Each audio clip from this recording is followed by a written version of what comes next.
The WNBA playoffs are in full swing, and Tommy Elter's The Young Man and the Three brings you closer to the game. Get complete WNBA playoff coverage as Tommy sits down with the game's biggest stars and delivers unmatched analysis. The Young Man and the Three's WNBA playoff coverage is presented by Quest Nutrition. From irresistibly crunchy protein chips to rich chocolatey protein bars, these treats make giving in feel so good. Quest, big on protein, low on sugar, huge on flavor. Shop Quest on Amazon at amazon.com/Quest Nutrition and enjoy all the WNBA action on The Young Man and the Three wherever you get your podcasts. At Designer Shoe Warehouse, we believe that shoes are an important part of, well, everything. From first steps to first dates, from all-nighters to all-time personal bests. From building pillow forts to building a life. For all the big and small moments that make up your whole world, DSW is there. And we've got just the shoes.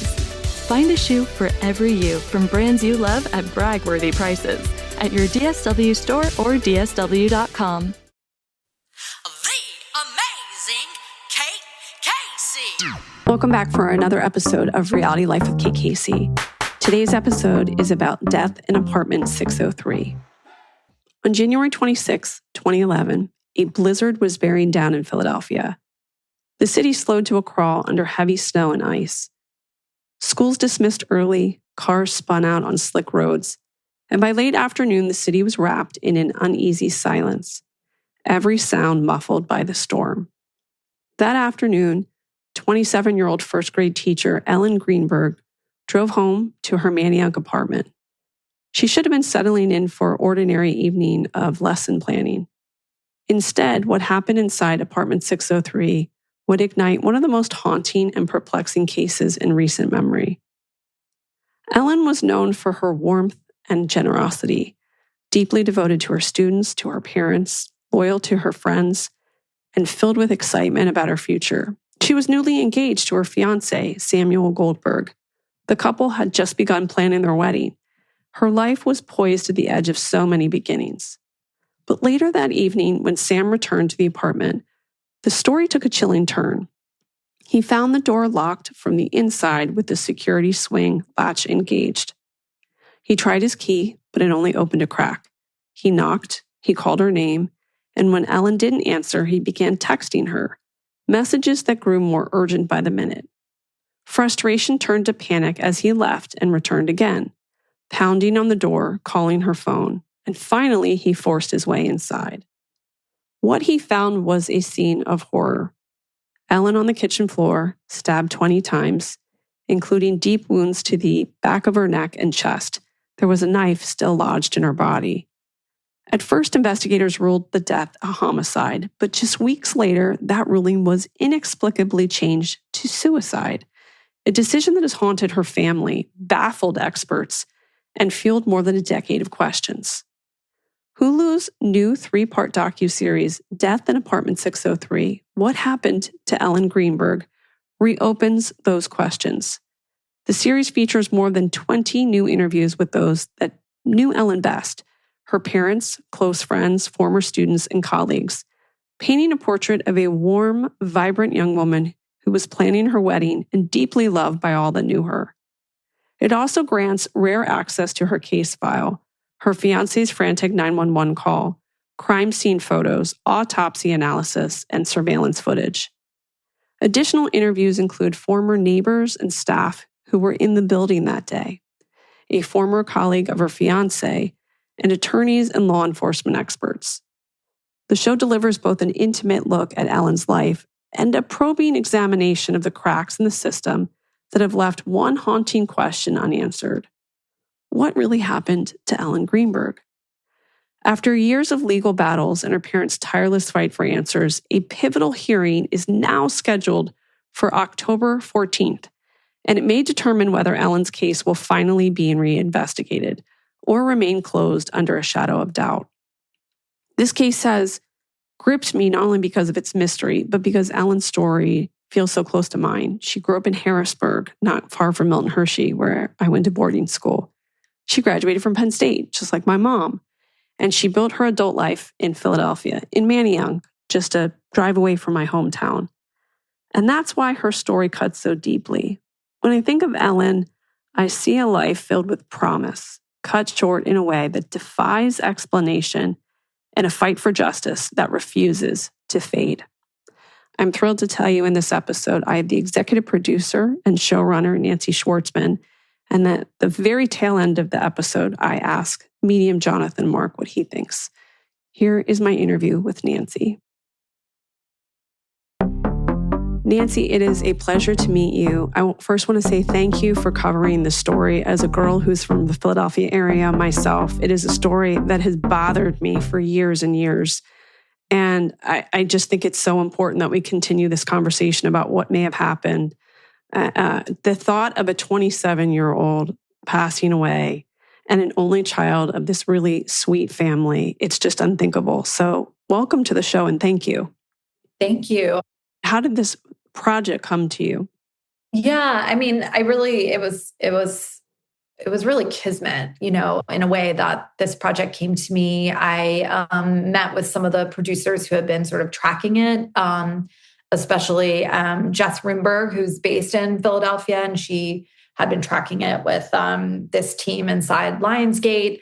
And when they approached me with like the full scope of the story, I was like, oh my gosh. And then, just to say, I played tennis as a kid and I went to college on playing tennis, but I used to train at in Manayunk at the Arthur Ashe Tennis Center before Manayunk had Venice Lofts and like all this stuff. It was a cool sort of river adjacent community. And like my mom and I, she would drive me down to the Arthur Ashe Tennis Center. So knowing that the crime happened in Manayunk, I was like, oh, I just know the place intimately well. I know where all people grew up there, and so it felt so poignant to go home and film there, The other piece that really drew me to the story was, for me, how relatable Ellen Greenberg is as a young person and as a woman. So here was a girl, she's from Harrisburg, a couple hours outside of Philly. She goes to Penn State, and then moves to the city and moves to Manayunk to have a great time in her 20s. And what struck me about Ellen Greenberg is she was a first grade teacher. You don't get a kinder career choice, right? It's like, gosh, she's like working with kids. She's working in North Philly. Her students still remember her, love her, and showed up to be in the series about her. But here she was going out, dating, ready for love, ready to find the one, and really wanting to start a family. And what also struck me about Ellen and her family is they were so close. She's an only child. She was so tight with her mom. They were like best friends. She was also a daddy's girl. She was really into sports. They used to go to games. She was really tight with her parents and all of her cousins. Her little cousins looked up to her. She took care of, there was a sick little boy in the family that she would go home every weekend from Penn State to go be with him. I was like, God, you can't include everything in a series, but knowing that like she would leave college when you're partying, having a blast, the last thing you want to do is leave to go home and take care of a baby in the family who was sick. Like, who does that? And just like spreading love, kindness everywhere she went. And also just a very cool, relatable girl, right? She's not this martyr that we can't relate to. No, she liked to party. She liked Beyonce. She liked makeup. She liked fashion. And she just, really had a lot of beautiful dimension. So she fell in love with Sam Goldberg and they got engaged. And that was a really big deal. It's like merging families and spending a lot of time in his world, which was a little different than her world. Ellen grew up modestly, very nicely, but pretty modest. And then, things shift as she's sort of in this Philly family with Sam. And, there's all these events and weddings, you see in the photos, like her style starts to elevate a little bit and, fancy family events and stuff. But here was a girl who was ready to start her life and, poised to become her own mother, right? And her own, wife type of thing. And I think it's important to point out that 2011, when Ellen died, although it's not so long ago, it's like the times were really different about talking about healthy relationships and mental health, right? Ellen had started seeing a therapist because she was experiencing a lot of anxiety. She had 3 sessions with a therapist. We all know if you see a therapist, you don't really get a lot done in 3 sessions. Sometimes if something's really on your heart or really on your mind, you don't share it for months and months and months. But I think there might have still been some stigma about seeing a therapist at that time. And we didn't have like mental health TikTok. We didn't have an awareness of all these things that we talk about a lot more freely now, which I think is really positive that we do. That wasn't happening for her. And also in Philadelphia, and I'd also like to point out culturally and regionally, it's a huge difference. Right. Yeah, that's a great point. I can imagine it was considered a sign of weakness. Oh, there's something wrong with you. Need therapy. You're anxious. Get it together. Bootstraps. And if you are in a relationship that seems perfect, right? Oh my God, he's a good guy. He like checks all the boxes and you guys objectively in photos look fantastic together because they really did, and it's not the relationship you envisioned. And it's one that you want to get out of, maybe telling your parents, I want to come home, right? That's a lot of shame too. That's a scary place to be when you're in your mid-20s and everyone around you thinks your life looks perfect. That's terrifying. So I just really related to her as remembering what it's like to be a young person, feeling trapped and not knowing how to get out of it, not having the language, not having the tools. That just must have been really scary for her.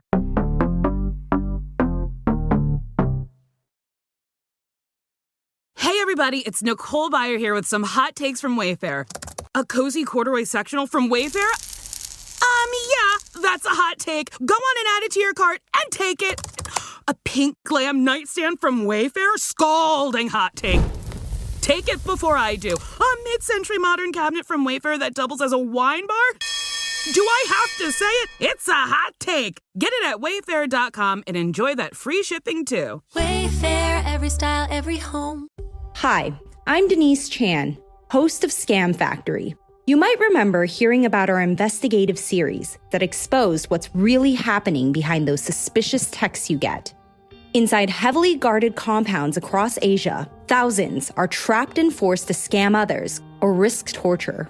One of our most powerful stories was Jella's, a young woman who thought she'd found her dream job, only to end up imprisoned in a scam compound. Her escape story caught the attention of Criminal's Phoebe Judge, and I'm honored to share more details of Jella's journey with their audience. But Jella's story is just one piece of this investigation. In Scam Factory, we reveal how a billion-dollar criminal empire turns job seekers into prisoners, and how the only way out is to scam your way out. Ready to uncover the full story? Binge all episodes of Scam Factory now. Listen to Scam Factory on the Wondery app or wherever you get your podcasts. I also wondered, being an only child, is that added pressure that you have to be a perfect child in some ways for your parents? Yeah, even though I know they didn't put that pressure on her, you know what I mean? But I think a lot of her friends did say Ellen was a perfectionist. We tried to show that in the series, like her classroom was like perfectly organized and brilliant, neat, and her outfits and her presentation. And like, she put a lot of pressure on herself. And maybe that is coming from being an only child, wanting to, do right by everybody and putting everybody else first. Can also be a hindrance if you're in a tricky situation. How would you have described her relationship with Sam? Look, I wasn't there, obviously. And we invited Sam, his friends, and his family to sit and speak with us. And none of them did. So I really am only hearing from her friends, but people did say there was a change. She kind of broke away from her old friend group and sort of pivoted and focused more on his world. I think which sometimes happens in relationships too. Yeah. And you change it, like you fall madly in love and your friend's like, great, I'm not going to see her for 6 months. Exactly. Then you hope to kind of bounce back. But, Sam has a really robust extended family as well. And he has sisters and Ellen had never had sisters. Right. So she wanted, and I understand this too, to like really be part of the family. And, I think that was probably happening, which is natural when you fall in love and then you decide you're going to merge families. But I know her friends felt like Ellen had always worn the pants in prior relationships, and that wasn't really the case here in this new one. So maybe she was putting pressure on herself to like really make it work and, prepare to be a wife and all that stuff. I will say from the imagery that I saw, I did notice also kind of like a weight drop, which was upsetting and something I understand also as a woman. Absolutely. We all get it, right? Yeah. Whether it's like you're prepping for your wedding and you're nervous, or you're putting a lot of pressure on yourself, or there's pressure coming in from the outside to be thinner and better and, all of that stuff. And when you're emotionally tied to something, that you're right, that's the first thing that people kind of notice. Yeah. I mean, it was really dramatic in a lot of the imagery that I saw. And, and like there was some debate on the story team. Oh, she might have just been trying to get thin for her wedding. But I'm like, I know there was just like something going. Yeah, it looked like. Yeah. Well, so when we talk about this case, the official ruling on the death shifted from homicide to suicide, despite overwhelming questions. What do you think that reversal reveals about systemic issues in death investigations? Yeah, I think it sets a very, very dangerous precedent. And I think the bar, and I know experts agree, the bar for declaring something as suicide needs to be incredibly high, or it can be used as a loophole, right? So if you're going to call something a suicide, the proof needs to be incontrovertible, right? Like the investigation needs to be airtight, or else we might see cases where things are declared a suicide and then there's no investigation. I think it's really problematic and really dangerous to, point to a woman's mental health, possibly use that against her, and then declare something a suicide instead of doing a proper and thorough investigation. Well, one of the things that kind of struck out for me was how mental illness could be weaponized to close cases prematurely. Can you talk about what you uncovered here? Yeah, I mean, look, we were able to look at her report from her psychiatrist, who only saw her 3 times, said that Ellen exhibited no suicidal ideation. She said she was anxious. I mean, we've all been anxious, right? It's like a very different thing to be anxious and declare that you have suicidal ideation. Sam Goldberg in his police report said, my fiance never expressed the desire to hurt herself or harm herself. None of her friends said she experienced ideation. They said, we're worried about her. She's anxious. She's withdrawing. Something could be going on. But, so I think that's also really telling that when you look at the records and the conversation she had with her therapist and her friends, and even in the police report, if she'd never declared that, that's questionable. I think, something that stood out to me were the bruises on her body, right? Me too. There were multiple bruises on her body in various stages of healing, which means they occurred over time. So there's older ones and newer ones. And obviously, we don't know how those came about. And, in the series, we have to talk about potential, maybe it was a new medication she was on. But we need to think about what those are. And they weren't in the heat of the moment during her death, right? Because they're older. So what might that be pointing to needs to be considered. And, what I discovered, and what's very hard to see, but important, especially for women and victims of crime, like the body is the crime scene. And so looking at the imagery of her body and the wounding tells a really important story. The 10 stab wounds. There's the blunt force trauma on the back of the skull. Knowing Ellen, we also know that she hated pain. She barely could get a waxing. Mm-hmm. She didn't have multiple pierces. This doesn't look like a body that would have chosen to do that to herself. No. And I've seen enough true crime docs over the years to know that women tend, if they want to unalive themselves, there are different modes in which they choose to typically do that. And they're usually ones that don't involve such brutality. Mm-mm. So that's also one of those red flags for me. It also made me think about gender-based violence and how it's often dismissed, minimized, or erased by institutions. You have a snowstorm and you have a small town, Manayunk, very low crime area. So whoever's called to the scene is not probably super experienced in multiple homicides, right, or, oh man, domestic issues, right? This is a couple that no one in the building had ever called in and complained about. And the neighbors hadn't called and said these people are fighting all the time. So, it's also, I think, a factor of class and race, right? You have a nice looking white guy, distressed and cooperative.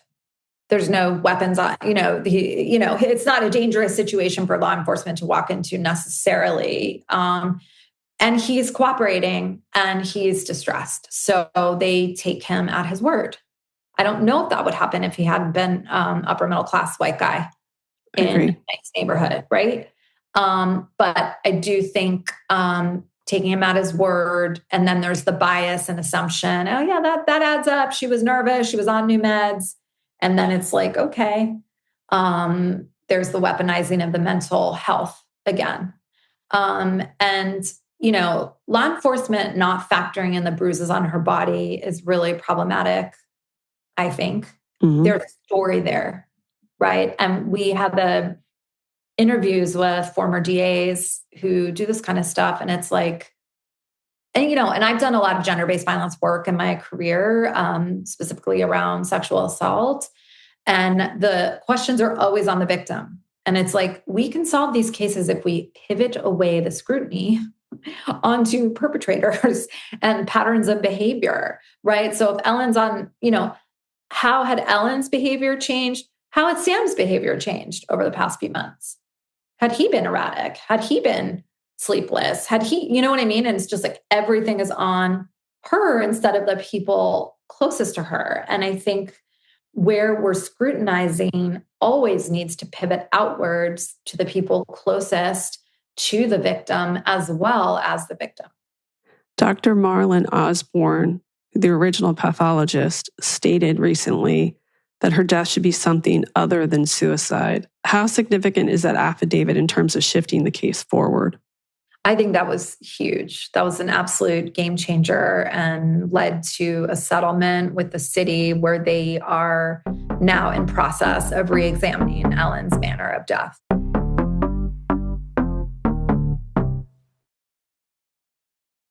It's your man, Nick Cannon, and I'm here to bring you my new podcast, Nick Cannon at Night. I've heard y'all been needing some advice in the love department. So who better to help than yours truly? Nah, I'm serious. Every week, I'm bringing out some of my celebrity friends and the best experts in the business to answer your most intimate relationship questions. Having problems with your man? We got you. Catching feelings for your sneaky link? Let's make sure it's the real deal first. Ready to bring toys into the bedroom? Let's talk about it. Consider this a non-judgment zone to ask your questions when it comes to sex and modern dating in relationships, friendships, situationships, and everything in between. It's gonna be sexy, freaky, messy, and you know what? You'll just have to watch the show. So don't be shy. Join the conversation and head over to YouTube to watch Nick Cannon at Night or subscribe on the Wondery app or wherever you get your podcasts. Want to watch episodes early and ad-free? Join Wondery Plus right now.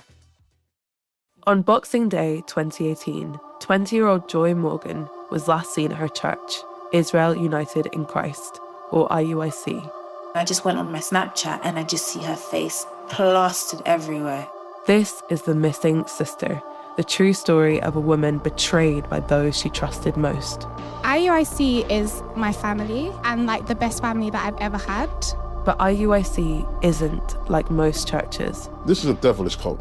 You know when you get that feeling where I don't want to be here. I want to get out. It's like that feeling of, okay, I want to go home now. I'm Charlie Brinkhurst-Cuff, and after years of investigating Joy's case, I need to know what really happened to Joy. Binge all episodes of The Missing Sister exclusively and ad-free right now on Wondery Plus. Start your free trial of Wondery Plus on Spotify, Apple Podcasts, or in the Wondery app.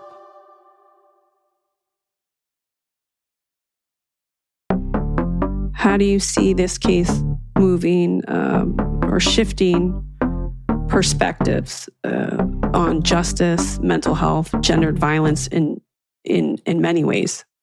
Yeah, I mean, it's wild that 14 years with all of the information out about Ellen's case, it's very hard to find people who still think this is a suicide due to the unanswered questions, due to the wounding, due to Dr. Marlon Osborne retracting. And to be clear, his initial ruling was a homicide. It was not undetermined. His initial ruling was actually specifically homicide. So I hope it sheds light on this unusual relationship between the medical examiner and law enforcement. And can the medical examiner be influenced or not? Like, what is an unbiased examination? And how do we make sure a forensic examiner can have the freedom to do their job medically and make a determination without undue outside influence? I think we need to remind everyone in our institutions that the bar for declaring something a suicide when things are questionable needs to be incredibly high. Guy DeAndrea in our series, he was in the former DA's office. He says something brilliant. He says, should this scene have been classified as a homicide and treated as such right away? Maybe. There were just enough questions walking in that even a beat cop, where this is not their domain, should have said, this looks weird. There's a dead young woman here. We should just put the yellow tape all over and be really careful. Yeah. Because even if this person's crying and even if there's no broken window, this is really suspicious and we need to take that seriously. I also wondered, there are so many reports about that latch being locked from inside. Yeah. What do you think of that? I was really, pleased that the building manager, Melissa Ware, who knows that building inside and out, was able to share that she has exited an apartment, slammed the door, and had the door latch on her. So these are not infallible locks. There's a lot of YouTube videos showing how you can jimmy them open. I don't know about that, but for sure, someone who worked in that building and walked the halls and went in and out of units, closed the door hard and had the latch close in. So I don't think it means anything. To make that the incontrovertible fact, the door was locked, it had to be suicide. Come on. Mm-hmm. We need to examine, can you get in with this lock? Yes. Can the lock close when you're outside? Yes. So if those two things can happen, that cannot be the deciding factor in calling this a suicide. This case is really taken, people throughout the world have really taken interest into it. Why do you think this particular case resonates so widely? I think because the facts of it are so jaw-dropping. Yeah. You have 20 stab wounds and you have 10 in the back and you have institutions calling it a suicide. That makes no sense. That puts us all at risk. It defies logic.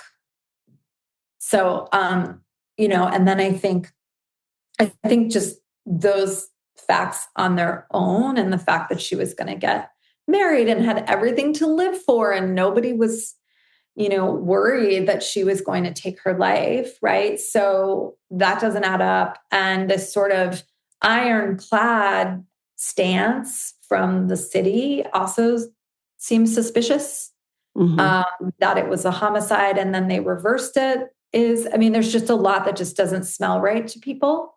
And then I think people do when they sort of get to know the Greenbergs and their fight. I think parents feel for them, like losing their only child and not even getting to grieve her, having to walk through 14 years of hell in this legal process. And these are not attorneys. These are not detectives, right? They're just regular people who love their daughter and they don't even get to cry for her.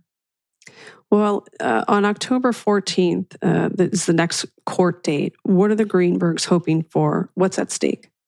What's at stake is the city's ruling of the manner of death of their daughter. And if it's a homicide, they're hoping for a reinvestigation of the case. You know, they really want to clear Ellen's name. This was not a suicide. Like there's such an injustice when you know something isn't true.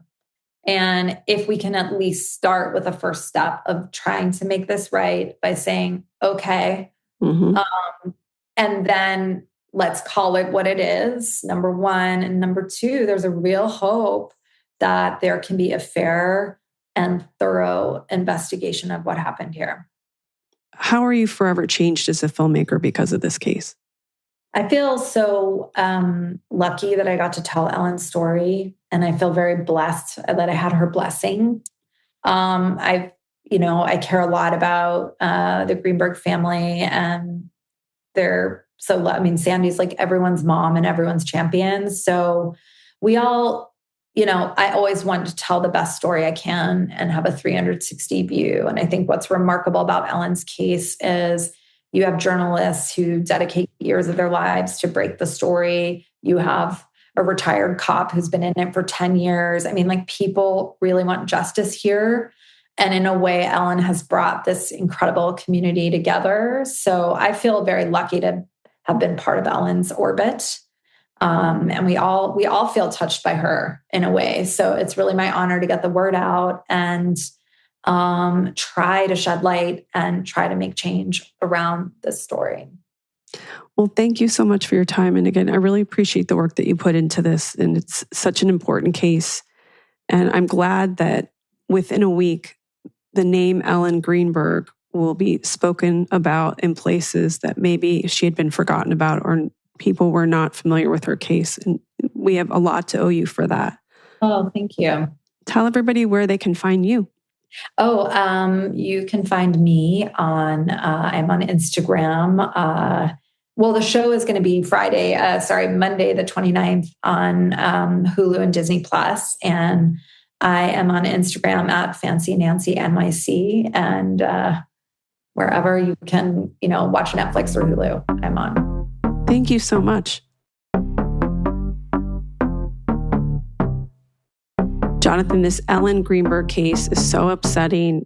Just to think a 27-year-old dying in 2011 and that there still is not a definitive answer on what happened to her. There's some hope that with the case being reopened that maybe we can have some answers.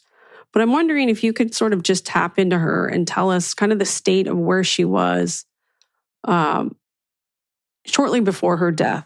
And what you get from tapping into her. Sure. Well, every time that I'm looking at it, I guess the best way I can explain it to you is someone who was mentally tortured, like someone who was just, being abused mentally. People were thinking she lost weight or maybe she has anxiety, but what was going on in her four walls seems to be pretty intense. Is it something that she would have voiced to people, or is it something that she was trying desperately to hide? The way that she's coming through is very prideful. So I don't know she would tell the full story. Like maybe she would allude to things, but I think she would hold a lot of it close to her chest to try and get through it herself. How long do you think she was feeling like that? It seems like for a little bit. This doesn't seem like a short, stent of someone just like torturing someone. This seems like very long and very torturous. And it seems like it just added up over time. So when there is a case like this and it's such an upsetting circumstances, crime scene that is really difficult for people to even conceptualize, let alone the pictures. How does someone move in spirit out of that last experience in this life, if there's another one? And how can the spirit be healed when that's the way that they go out? Yeah. So like basically when you pass away and you, like I connect them or whoever connects them, they're typically in their best form. So if they got killed, they got murdered, or something happened tragically, they'll come through to show myself or a medium like how they passed away. And then I see the best version, the happiest version. So like for someone who is dealing with mental health, you don't see that version of them on the other side.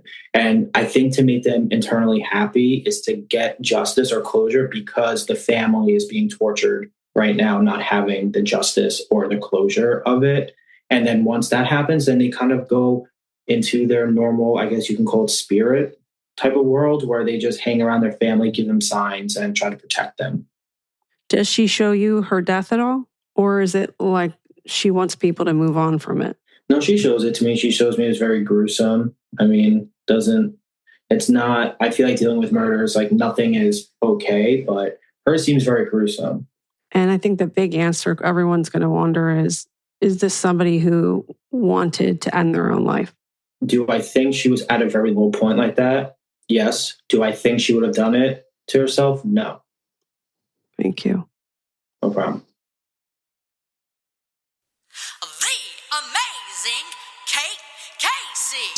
I want to thank my great guests and remind you to make sure that you click subscribe to this podcast and leave a 5-star review. Please join the Facebook group, Reality Life with KKC. I feel like a lot of you are from Philadelphia. Please jump in the Facebook group. I want to hear what you guys think. Then also make sure you check out my What to Watch list at katecasey.substack.com. And also the bonus episodes. Bonus episodes are important. You can get them on Apple Podcast and on Patreon, patreon.com/KKC. And follow me on social media. My Instagram is at KKCCA, TikTok it's KKC, and Twitter Threads and Blue Sky at KKC. Check back tomorrow for an all-new episode.